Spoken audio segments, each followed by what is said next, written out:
எல்லா புகழும் என் அப்பன் முருகனுக்கு. இன்றைக்கி நம்ம வீட்டுக்கு பக்கத்தில் உள்ள பெருமாளை தான் போய் பார்த்துருந்தேன். ரொம்ப அழகாக, ஏன்னா புரட்டாசி சனிக்கிழமை, அதனால் அவரை போய் வழிபட்டோம். ஒரு 4 நாளாக நான் வீட்டில் பூஜை பண்ணலை.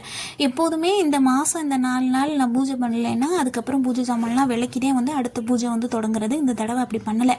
ஏன்னா போன வாரம் தான் பூஜை சாமான்லாம் விளக்குனேன். அதனால் கண்டினியூவாக அந்த பூஜையை நான் தொடங்கிட்டேன். ஏன்னா அடுத்த வாரம் நம்ம விளக்குற மாதிரி இருக்கும்.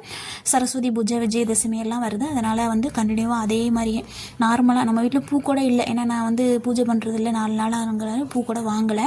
அதனால் வீட்டில் இருக்கிற பூவெல்லாம் வச்சு எளிமையான முறையில் இன்றைக்கி சாமி கும்பிட்டாச்சு.